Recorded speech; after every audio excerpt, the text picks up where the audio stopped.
నమస్తే రైతన్నులారా, నేను మీ smart Nagaraj agriculture blogs. రైతన్నులారా చూడండి, ఇది హంద్రీనివా కాలువ.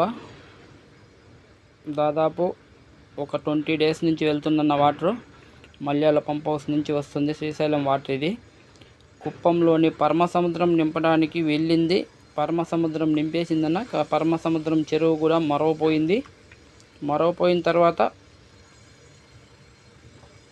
ఆ పక్కనుండే చెరువులను ప్రతి ఒక్క చెరువును నింపడానికి ప్రభుత్వం అయితే కంకణం కట్టుకునింది. దాదాపు ఈ హంద్రీనివా కెనాల్ కాంక్రీట్ వరకు 10 ఫీట్స్ ఉంటుందంట. అంటే 10 అడుగులు పూర్తి కాలువ.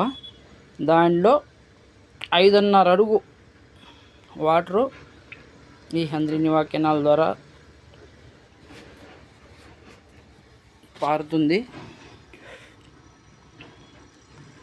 ప్రతి ఒక్క బీడు భూముల్ని సస్యశ్యామం చేయాలనే ఉద్దేశంతో నారా చంద్రబాబు నాయుడు గారి ప్రభుత్వం దృఢ నిశ్చయంతో ఈ వాటర్ అనేది పంపింగ్ ద్వారా బీడు భూములను పచ్చని పొలాలుగా మార్చాలనే ఉద్దేశంతో, కరువు నేలను సస్యశ్యామం చేయాలనే ఉద్దేశంతో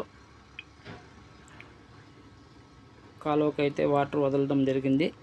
దాదాపు 733 కిలోమీటర్లు పొడవు ఉంటుందన్న ఈ హంద్రీనివా కెనాల్లో.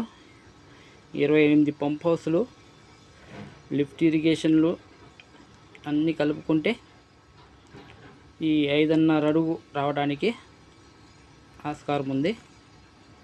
పరమసముద్రంలోని చెరువు దాదాపు ఒక 3 రోజుల్లో నిండిపోయిందన్న. మూడు రోజులు కాదు, ఒక 1 వీక్లోనే నిండిపోయింది. అలాంటి వాటర్ వస్తుంది.